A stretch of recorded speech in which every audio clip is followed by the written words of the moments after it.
Vocal for local.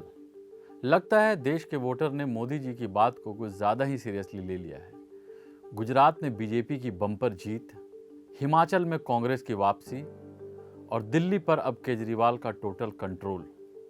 7 और 8 दिसंबर को हुई मतगणना के बाद चल रही सुर्खियों का निचोड़ यही है, लेकिन 2022 के चुनाव इन सुर्खियों से परे भी कई संदेश दे रहे हैं। बता रहे हैं कि वोटर का मूड क्या है, देश की सियासत किधर जा रही है, 2024 के सियासी समर की सूरत कैसी हो सकती है। ये चुनाव मोदी से लेकर कांग्रेस और केजरीवाल तक को कुछ सबक भी दे रहे हैं। पहला सवाल, देश का मूड क्या है?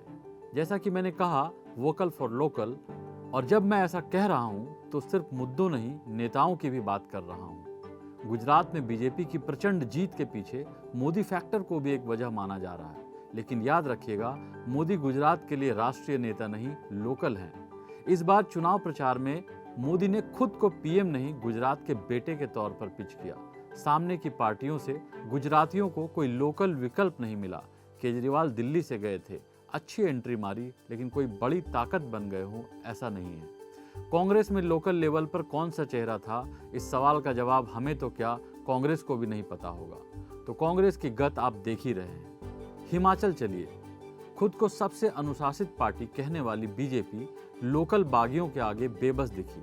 अपने राष्ट्रीय अध्यक्ष नड्डा के राज्य में ही हार गई। खुद मोदी ने ताकत लगाई। फतेहपुर सीट पर बागी कृपाल परमार से अपील की कि बगावत छोड़ो, लेकिन कृपाल नहीं माने, खुद हारे। लेकिन इस सीट पर बीजेपी भी नहीं जीत पाई। बीजेपी ने राष्ट्रवाद से लेकर 370 नुस्खे आजमाए, लेकिन न तो ये न राष्ट्रीय नेता काम आए। लोकल सरकार कारगर नहीं थी, हटा दी गई। केजरीवाल दिल्ली के दम पर पहाड़ चढ़ने गए थे, दम फूल गया। कांग्रेस के राष्ट्रीय नेता राहुल गांधी हिमाचल गए ही नहीं। कांग्रेस ने प्रियंका के दम पर हिमाचल जीता हो ऐसा भी नहीं है।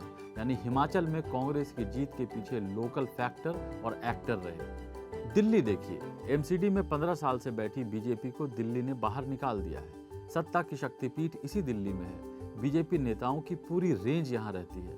मोदी जैसे सिपहसालार हैं तो कपिल मिश्रा जैसों की सेना है। लेकिन एमसीडी में बीजेपी ने कूड़े से लेकर क्लासरूम तक काम नहीं किया तो सजा मिली।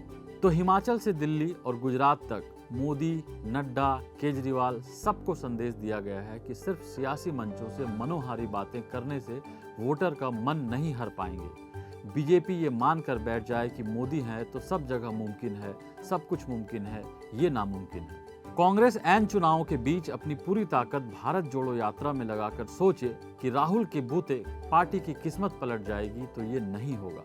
लोकल नेताओं को सम्मान देना होगा, तभी काम होगा। अकेले केजरीवाल भी आम आदमी पार्टी को राष्ट्रीय अवतार में अफलातूनी नहीं बना सकते। लोकल काडर चाहिए, लोकल नेता चाहिए। दूसरा सवाल, देश की सियासत किधर जा रही है? वोटर वोट देगा, सिर पर नहीं बिठाएगा। बीजेपी कांग्रेस मुक्त भारत मिशन पर है। साम, दंड, भेद सब कुछ लगा रखा है। कांग्रेस ने भी खुद को कमजोर करने की कोशिश में कोई कसर नहीं छोड़ रखी है। लेकिन भारतीय लोकतंत्र का मिजाज ही ऐसा है कि एक पार्टी को माई बाप नहीं बनाएगा। हिमाचल में बिना एड़ी चोटी लगाए कांग्रेस को जीत मिली है। कांग्रेस का जतन नहीं, वोटर का मन है। केजरीवाल और केंद्र में किचकिच से दिल्ली आजिज है, लेकिन एक पार्टी को परवरदिगार बना दे, ये परंपरा नहीं है। गुजरात में भले ही बीजेपी को रिकॉर्ड तोड़ जीत मिली है, लेकिन वो सदा सर्वदा एक मेव होगी, गारंटी नहीं।